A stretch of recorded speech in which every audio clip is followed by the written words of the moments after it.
Cheers, my friend. Cheers. This is going to be interesting. This is. We have very differing opinions, as it turns out, on Valerian, Luc Besson's new film. And, well, why don't you get started?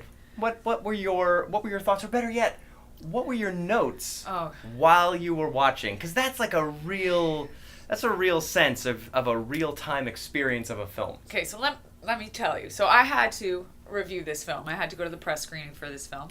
Had to. Had you were to. doing hard Had time. to. Like it was a labor. It felt like it. It felt like I was being held hostage. It felt like a punishment. And luckily, though, there was another film critic there that's a lovely man, Richard Krause, and he sat there with me while I fucking groaned and went, oh my God, and like complained. But when I go to review films, I tend to take notes because I got a bad memory. So I thought this will probably give you guys a good idea of sort of just my stream of consciousness, really. General idea. What the hell is going on? The hell am I watching? The fuck was that? What else we got here? We got...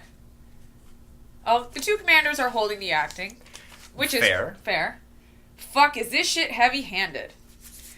With the fucking hokey-ass love speech. No more hokey-ass love stuff. So much exposition. I heart Chris Wu.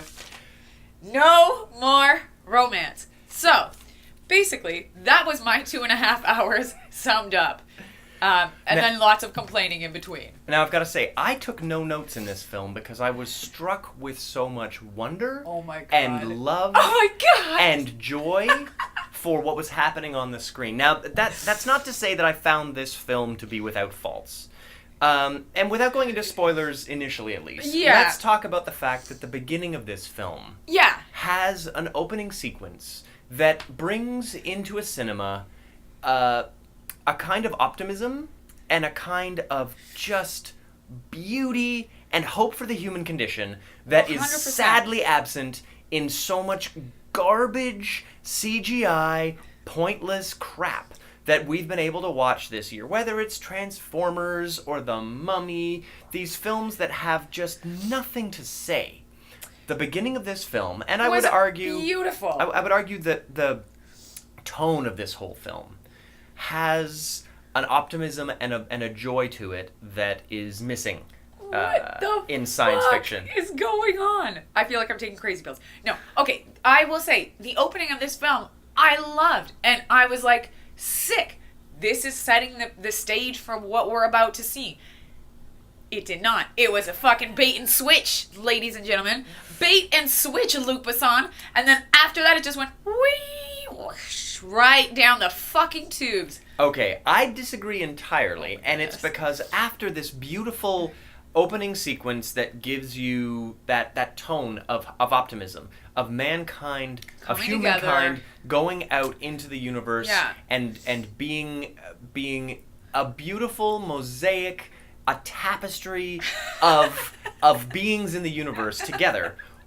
Not only the harmony on Earth, but among the stars. We then pop into, I want to say, Avatar Light. Yeah.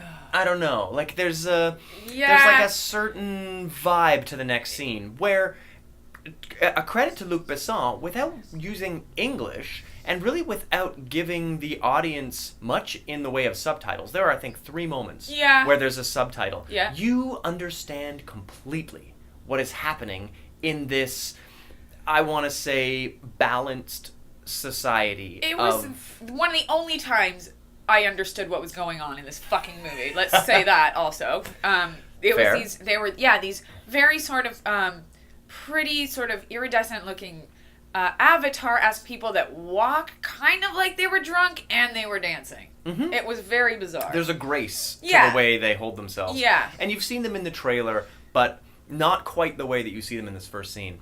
And then we snap away from that into, unfortunately, I think 2 of the worst cast actors in the history of science fiction, and certainly in a Luc Besson film. And you're going to watch these people fucking trudge their way through this for the next 2.5 hours. This is what I picture, like, if I had kids and I got to go to their, like, shit dance recital, this is what I picture having it feel like. Like, oh, I got to watch all this garbage. No. This is why you should be a mom. I know. Isn't that nice? I know, guys. Guys, this is the maternal instinct kicking in.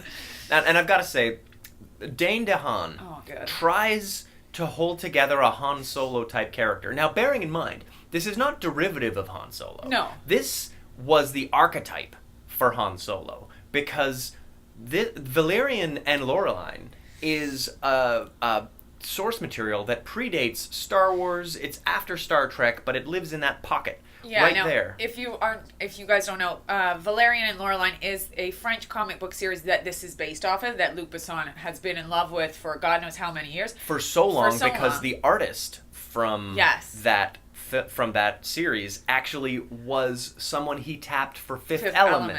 Yes. So he has had a love affair with the aesthetic of this film for 25 years. And you know what's so interesting is that when they were making Fifth Element, apparently the artist, whose name I don't want to butcher, guys, I'm very sorry, I grew up in Miami, I don't want to butcher this French name, he said to Luke, like, why aren't you doing Valerian? And Luke said, because it's impossible. He was right! It was impossible at the time, and I must say, there's nothing wrong at all with the beautiful CGI, the wondrous characters that are in this film, except what they do.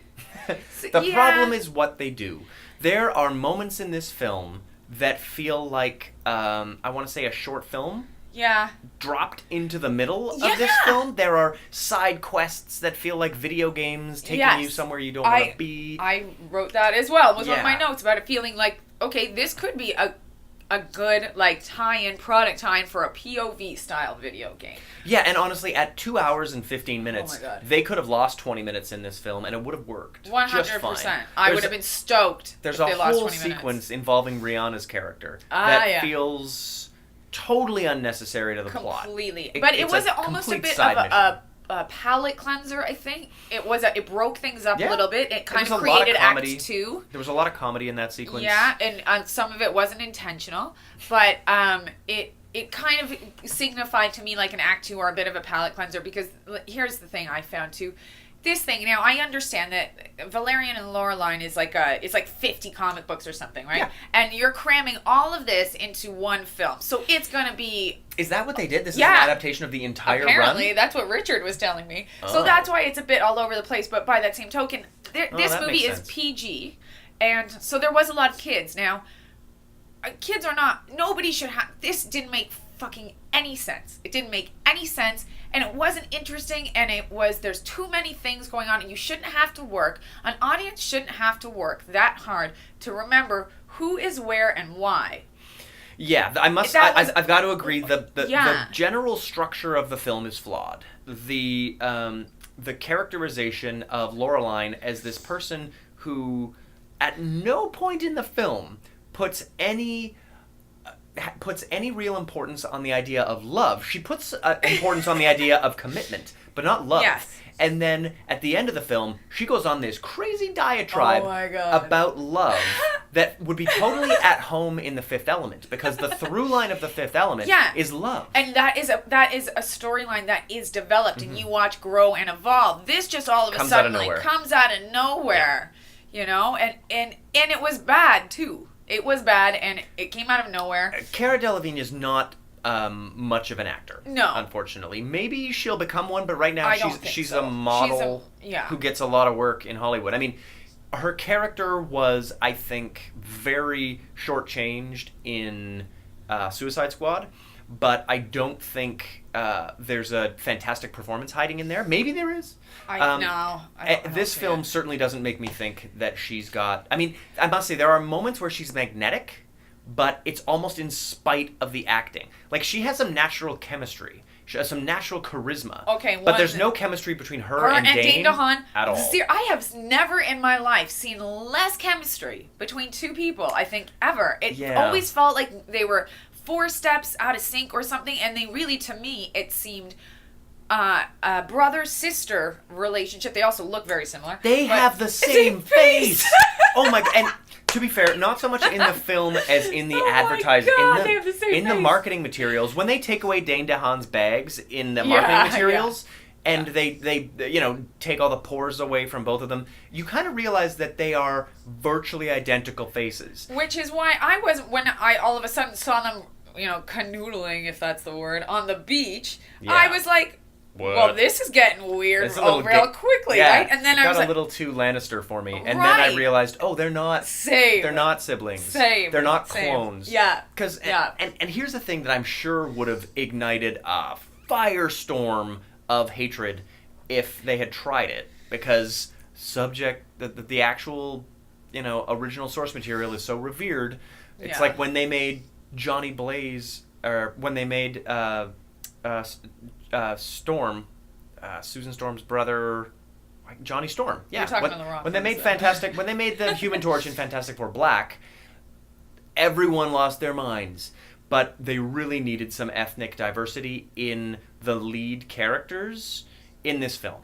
I mean, when a French dude in the 70s writes a comic book, I imagine they'll all be white. That makes sense. Yeah. But this is 2017. We really could have used a brown Laureline and a black Valerian or something. So do you think that is part of why they dropped Rihanna in? Or was that... Maybe. I think Luc Besson's a 60-year-old filmker. Yeah. I feel like he probably has all the racial sensitivity of Ridley Scott. Like, he's just not... He doesn't think about that. And it's not to slag Luc Besson. It's a generational thing. It is. Now, it's a thing that we consider.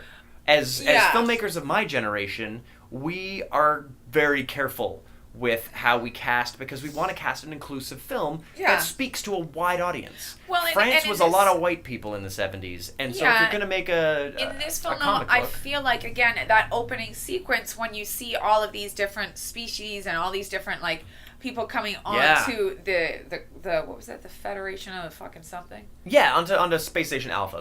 Basically. Yeah.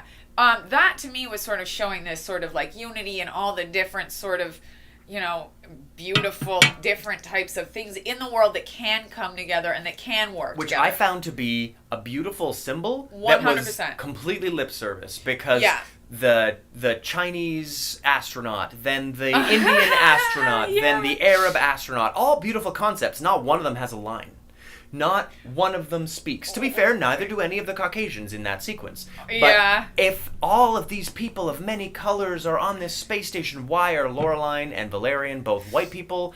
And why is it just Herbie Hancock who pops up who's black? Okay, but then there's also Chris Wu. Now, I will say, the two saving graces for me in this film were that it was visually stunning. Luc Besson, for his faults, like I was telling, Matt earlier, I didn't like Lucy. I thought that was horseshit. But I enjoyed it very much. Of course he did. I love The Fifth Element, but he has, his visuals are just stunning. And, so that you can't deny. I did feel at times, though, I was a bit overwhelmed. That might have been because it was in 3D, and for me personally, it's a lot. You didn't really find The Mummy overwhelming, and you saw that in 3D. Yeah, but I jumped like crazy, remember? Yeah, but that was a cheap jump scare. No, but the thing is there's so much going on visually in this film. Like, even when you just see a shot of the landscape, there's just it's too much. It's a bit systems overload for me, I felt. I enjoyed that richness though. And I feel like there's a kind of richness. It was very dark though too, so I sometimes had a hard time making out even what some of these things were, because it was the world was very dark, and then at times I think there was a lot of juxtaposition, because that first scene after the prologue is so bright and so saturated and so beautiful. Why couldn't that be? I want to see that movie. Luc Besson, if you're listening, can we see that movie and do not cast the same people, for the love of the Lord and all things holy, please? Do it 25 years before, so that neither of those characters exist yet. Yeah, can we go back in time? Oh, we can be like time-traveling strippers like Rihanna. Can we just go back in time?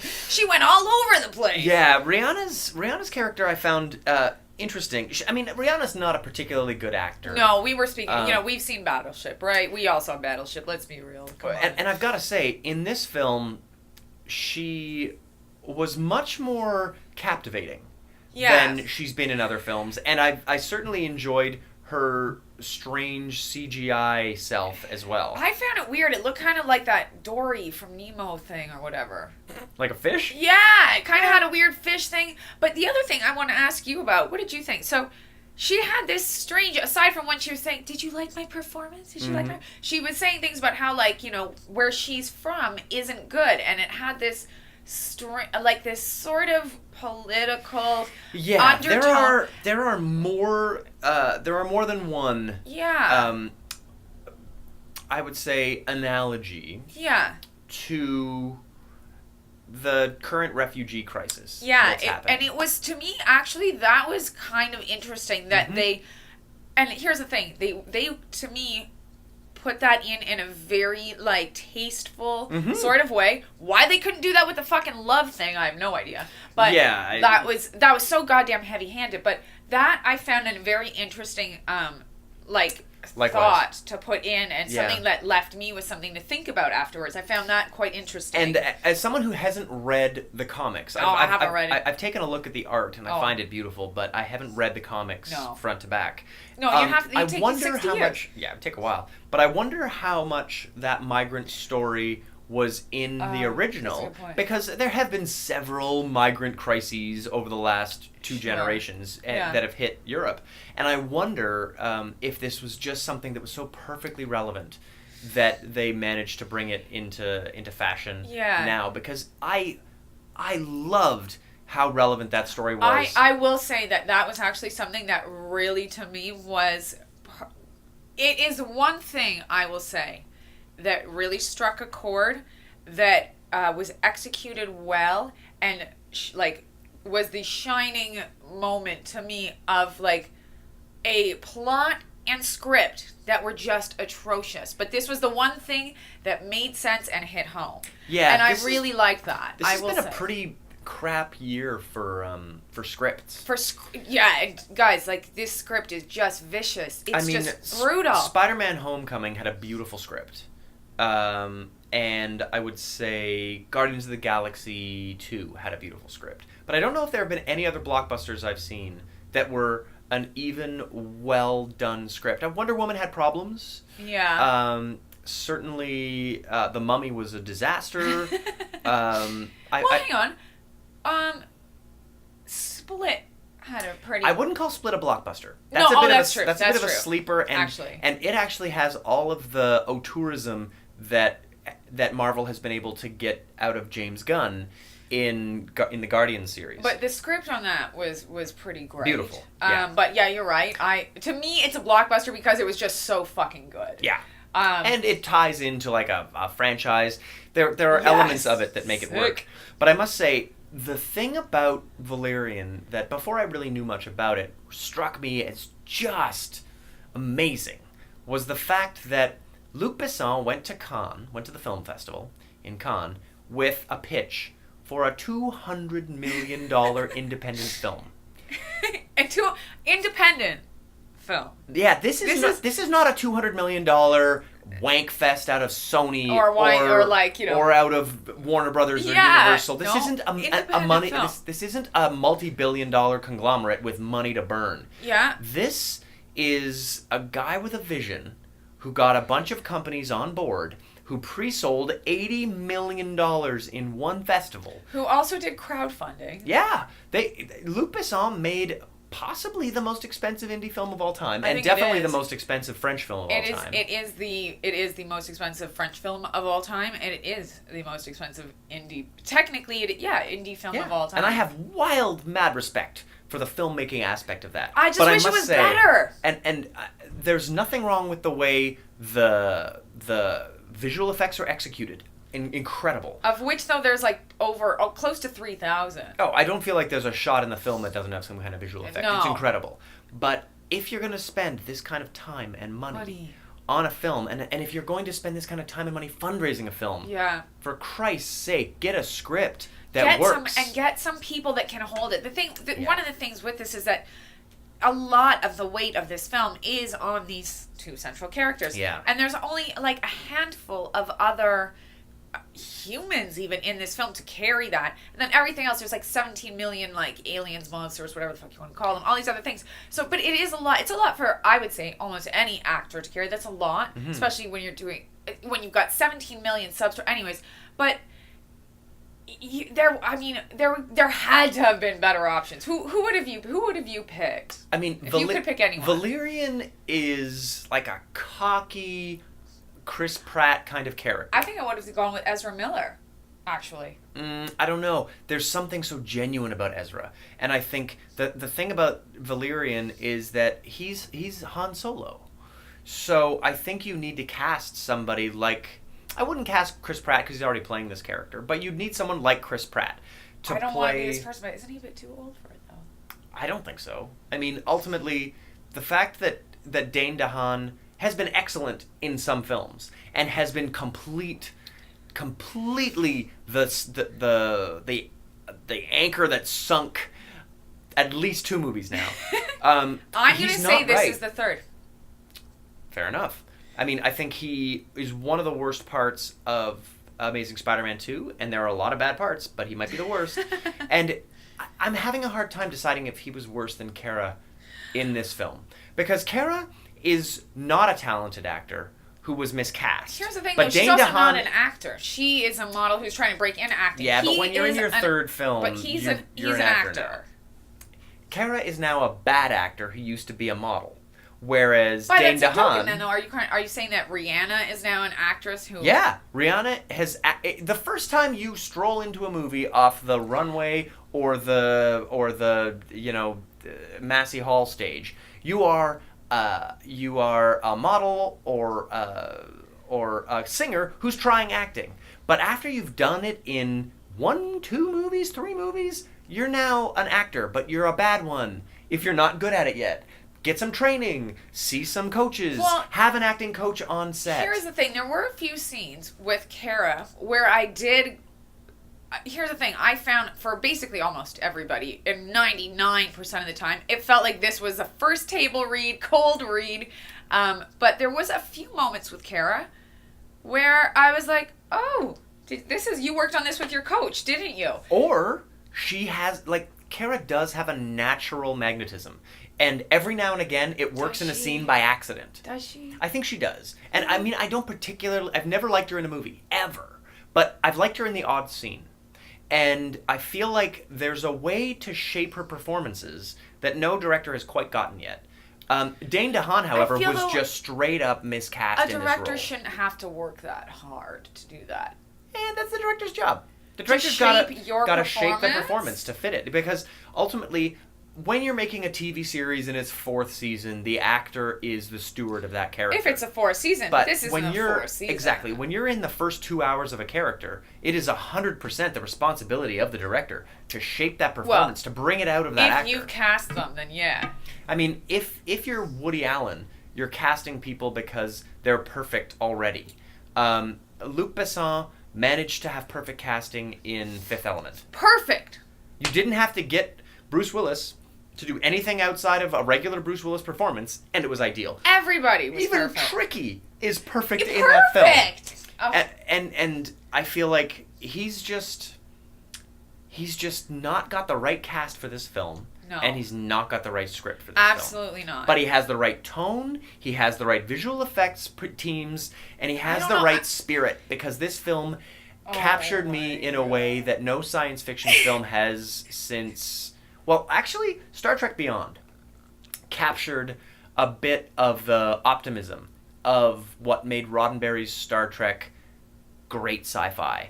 And unfortunately, J.J. Abrams' first and definitely second Star Trek movie drove it into cynicism. But the thing that makes Star Trek beautiful, and the thing that makes, I think, Valerian beautiful, is that cynicism is thrown out the window. And it is earnest... and it is joyful, and it is allowed to be. That's a big deal. I don't know what fucking movie you saw, because it was... Nobody was happy, except for, what were they called, people? I don't know. The ones that look like the Avatar people. Oh, yeah, the people from... But they weren't even happy either. Yeah, I don't know how to say it. With the umlaut above Yeah, there was lots of umlauts and stuff, which I was like, there's still those in the future. That's weird. But I didn't... There was an optimism in the film at that very fucking beginning, and that's why I'm so angry. I really... When that opening scene happened, guys, like... I do not recommend watching this, but if for some reason, if you hate yourself enough to watch this movie, you will see that, like, the opening scene, it's just like, it's so perfect, and then it just all goes to shit, and it's dark, and it's dreary, and nobody seems to be happy for multiple reasons, half of which I can't even remember because there was 10 of them happening at once. There are a lot of layered stories happening in it. Too many things, man. Why was there so many things happening at once? Again, I feel like the script is flawed, and I think if there were two things done to change this film, you might have something just sublime. And one of them is change your Valerian. 100% you need a different Valerian because he's a great actor when he's used correctly, but he does not have what it takes to play Han Solo. No. And so in this, to me, like I wrote even in my notes, I was like, he does a really good young Keanu Reeves, and there's for half of the movie basically he's also looks like he's doing Leonardo DiCaprio in Romeo and Juliet. So it's very, and he looks quite ill. We were speaking about this as well. Yeah. He doesn't look doesn't look like a healthy dude. No, so it's hard also to see that that hope and optimism and like and how so they refer to people's like the playlist. So cheesy. The rogues gallery. The women that Valerian has been through. And I don't for a second believe it. I don't either. He doesn't have the magnetism you need. He has no magnetism. He looks sweaty and cold like he came out of an after hours at 5 a.m. He's a clammy looking dude. He's a clammy ass looking dude. Yeah. He looks like he smells like Cheetos and cigarettes, and it is fucking gross, and I just don't buy the fucking bullshit. Oh no. Okay. I would call him miscast, but he managed to go through the motions to get us through the film. He's not enough of a leading man to pull it off. He went through the motions, but I didn't have any other choice. That's when I felt like I was held hostage, and I feel like he was almost like, well, I signed a contract, so I better do it. Yeah. So definitely you need a new Valerian, and I would say you need a new Laureline. Unless Laureline, yeah. Laureline. If Laureline or Laureline, if you can get it out of her, like it might be there. There are moments, but there are other moments where what was it? Richard Krause called her the Meryl Streep of eye roll acting. Richard called her the Meryl Streep of eye roll acting, which is very apt. I have respect for that because he's bang on. She has a lot of Valerian moments. Yeah. And I feel like if you're gonna have a scrappy asshole as your lead and you're gonna have an endearing female as your co-lead, then you just need better actors across the board to make that happen. I think that, again, this was just a thing of also just not being a good script. Like, I think they were trying to show, that she has to work with him, so it's like that, like, buddy cop movie where it's like, we're stuck together kind of thing, but she kind of likes him, but she's fighting it in a way as well, and she's kind of over his bullshit. But none of this works. None of it works on to me any level. Again, I would have believed it more, and it wouldn't have bothered me so much if they had actually been a brother or sister thing. Yeah, if you're going to cast two identical looking actors. Yeah, come on now. Like a skinny, like, wiry dude and a skinny, wiry girl with virtually the same face. Yeah. They should be clones or something, and then I'd be totally on board for that storyline. But when I found out that they were, like, potential romantic interest, I was totally out. I did not believe it for a moment. Also? And that is a huge problem. I think this is a beautiful, well-imagined film, but it is not well executed. Well, can we also talk about the fact, though, that, like, it basically opens, please don't see this anyways. I'm just going to say, please don't see this. So are we into spoiler territory? Well, like hardcore it's sort of, spoilers? not really, because nobody fucking cares about this. But when it starts and he's like, I love you. I'm gonna marry you. Let's get married. It's like, yo, chill out. Yeah, that came out of nowhere. That came out of nowhere. It escalated way too quickly. It was like, and she's like, oh, you know, I'm not another eye roll. I'm not gonna be another like person in your playlist. And she pulls up like a fucking thing with all the girls that he slept with. But it literally started from there, and it doesn't tell me though that they have any history. Yeah. I didn't get the feeling that there was history. And I also don't know how this, like, 20-year-old major has 9 years in the service. Yeah, okay, thank you. Like, everything about this character, it's just the things he says, they're incongruent with who Dane DeHaan seems to be. Yeah, it's just so fucked. Yeah, yeah.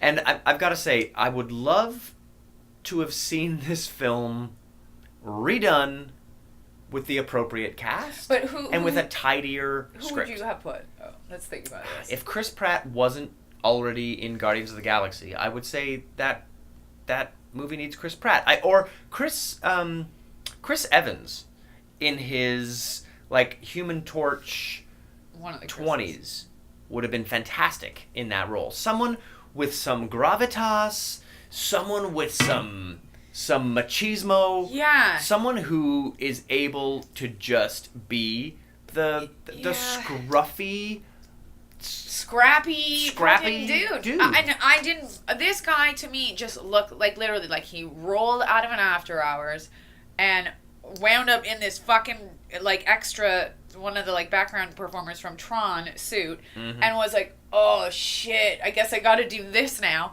And it didn't work, and I didn't buy any of it. And that was very hard to swallow for 2.5 hours. Like, it really was. I felt, just, the fuck was that? The fuck was that? The whole goddamn time.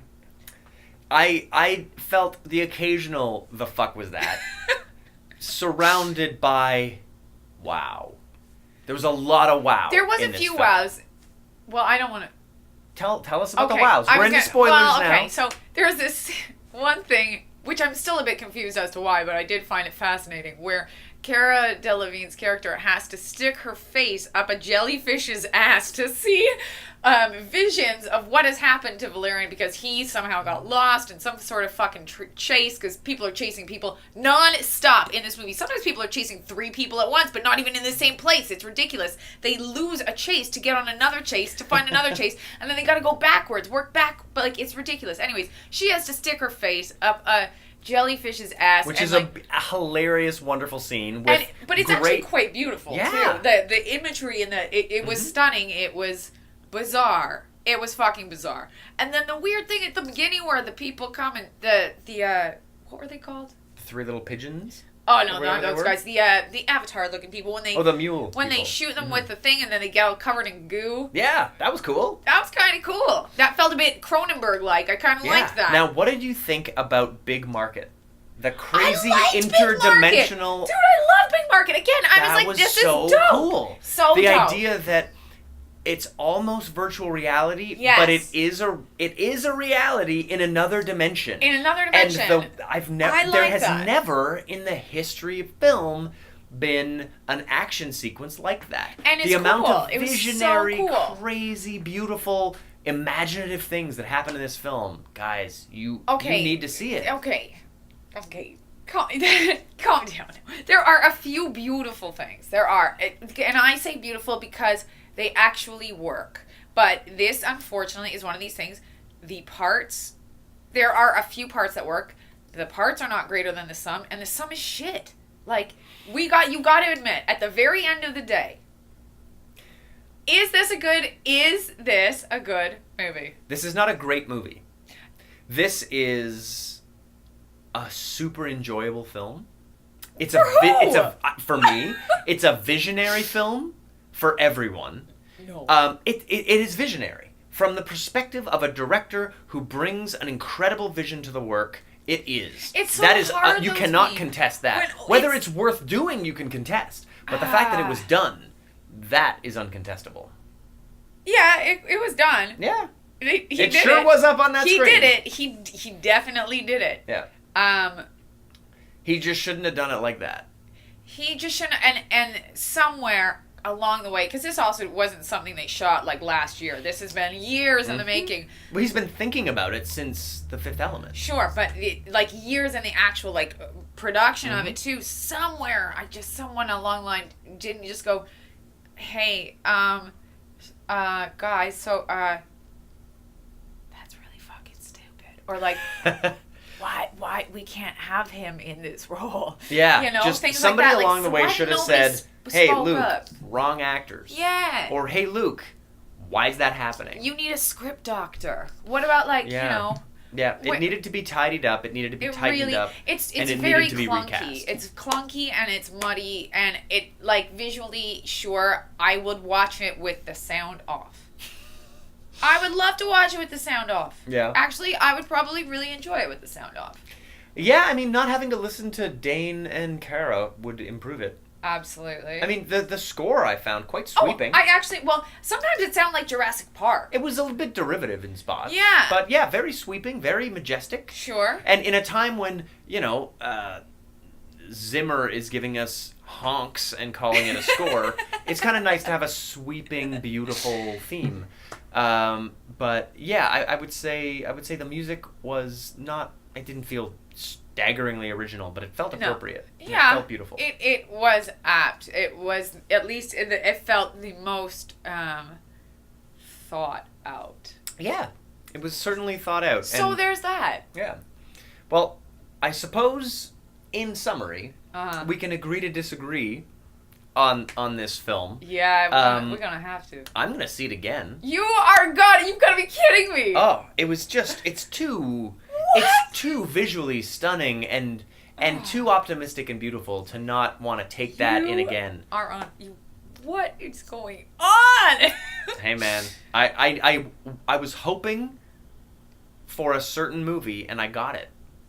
So no way. I really? got the kind of movie I wanted. That's what you wanted? I mean, I knew what two actors were leading the film, so my bar was low, and they came in a little lower. That's the thing. My bar was low too. I did not expect a lot from the performances. But I was expecting a lot from Luc Besson, and he delivered on the things I expected from Luc Besson. All right. Well, I do feel like we probably were at two different films, I think. I just, I'm not a sci-fi person to begin with. I also have... Although you are very excited for Thor Ragnarok. Dude, that trailer was sick. The Thor Ragnarok trailer just dropped. We just watched that before we started doing this, and that was amazing. Boom. So good. Okay, that is true. Okay, it's a good... That was sick. We will have to watch that one. We'll check that one out. And Amy enjoyed the hell out of Wonder Woman. And she's not a person who thinks she likes comic book movies, but now she's starting to realize I'm warming up. The comic book movie is not a genre. It's a source material. Well, superhero stuff to me. I mean, I've always said my favorite superhero is the Toxic Avenger, which is not exactly a superhero. But Swamp Thing, Man Thing. Oh, these are all comic books. For sure. They're horror. Oh yeah, absolutely, absolutely. So I'm stoked for Thor. You and I, Matt and I go to movies a lot together, and we generally agree on everything. Except for that time you got up and left in the middle of Crimson Peak. Because it was a movie about ballroom dancing. And there was too much goddamn ballroom dancing. Again, I don't do romance and I don't do sci-fi. And there was just too much goddamn ballroom dancing. I was like, that's it, I'm done. Crimson Peak is an example of a film that was advertised as a horror film. Yes. And you didn't get what you wanted. No, I did not. So she went to the bar and I finished watching the movie. But I played some pinball and I went to the bar. But Valerian advertised a sweeping, beautiful feast for the senses, and it is that. Well, and that's why I said maybe I'm not the person to have reviewed that film, because I'm not, a sweeping, It's not your bag. It's not exactly my bag, but I did go into it with a very open mind, and I ignored a lot of the sort of rumblings of negativity because I never buy into that bullshit anyways. And I really gave it my all, and I was all in there at the very beginning, and then it just, that bait and switch got me, and then I was just like, oh my god, what did I get myself into? Well, for all the complaining you'll see and all the bitching and moaning that it's fun to do from reviewers around the world. Is that fun? I've got to say, well, there are people who just like to pile on a movie and be haters. Some people just like to shit on something. And I think we've done a good job of discussing a fair job of discussing the bitter and the sweet that this film has. For sure. But one thing about this is that it is still in the positives on Rotten Tomatoes. Get out. It's a 57, but it's barely in the positives. So that means more people have liked it than not, which means... It just opened, though. It just opened. Well, the thing is, the critics are giving it a 57. The audience is giving it like a 70-something. So it's worth seeing. And it's definitely worth seeing in the theater, and it is 100% worth seeing in 3D. If for some reason you feel the need to see this, some people have this thing about seeing a car crash, like you can't look away, but you got to do it. If you for some reason feel the need to do it at the theater.